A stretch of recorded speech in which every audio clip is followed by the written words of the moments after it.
Harambe was one of those where you just knew somebody was inside. I felt like I talked to him all the time, and I felt like he communicated with me. My name is Jeff McCurry. I'm a photographer. I've been a photographer since I was 17 years old. I ended up being hired by the zoo right before they got Harambe, and so it was really exciting.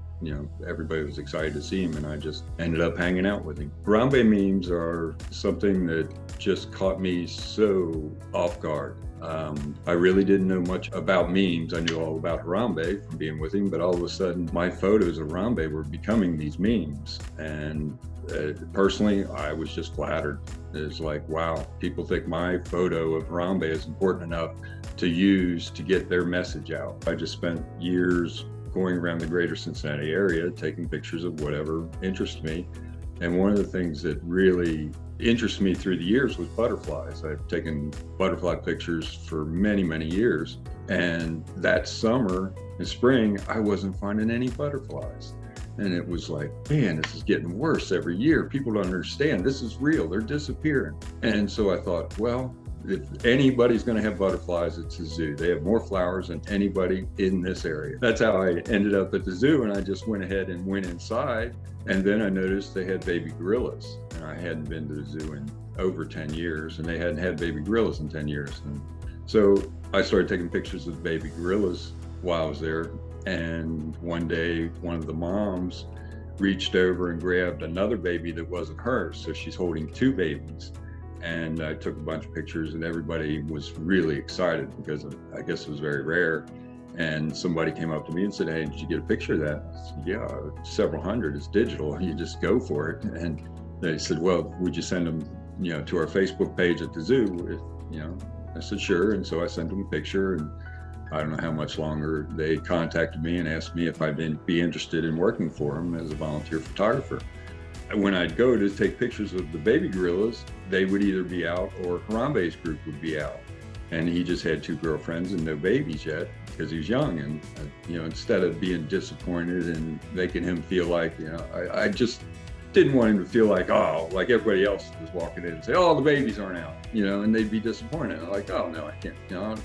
I was just developing a relationship with him where he felt comfortable with me and my camera. And, literally half the time I was there, I'd just stand there and not take pictures. And that was, the plan. And then the incident happened and the plan never happened. Harambe was one of those where you just knew somebody was inside. I mean, it was, I say I talked to him. That's mentally, I'm not speaking out loud, but I felt like I talked to him all the time, and I felt like he communicated with me. And he really seemed to be highly intelligent and interested in, what was going on. And his personality with me seemed to be like he was always screwing with me. Like, "Oh, you want me to do this, so I'll do that." It just seemed like we had, a good relationship in that way where he smiled at me all the time. And it just, it made you feel good. I kind of became Harambe's personal photographer, and everybody at the zoo treated me like that. And it was great.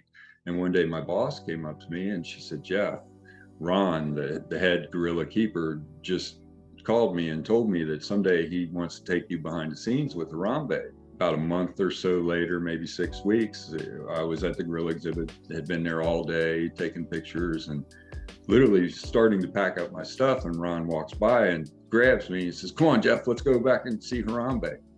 And I was like, "Ron, I really don't have the right equipment. I'm just beat. It's just not a good day. I wouldn't do a good job. And, can we do it another day?" "Oh, yeah, no problem, no problem." Never got a chance to do it again. And it's like, that was my one chance, and I turned it down. Yeah, I found out on the news like most everybody else. And so then I stayed home. I didn't go back to the zoo, but I watched all my zoo coworkers on the local TV. Just like a death of anybody that it doesn't sink in for a while. And because everybody really liked Harambe. I wish I would have been there. Maybe I could have thought of something that we could have made a better outcome, but I doubt it. But I am perfectly comfortable that I know the people that were there, and they did everything they could because they loved Harambe more than I did. Specifically, I'd say the first ones I remember are the "Dicks Out for Harambe" memes.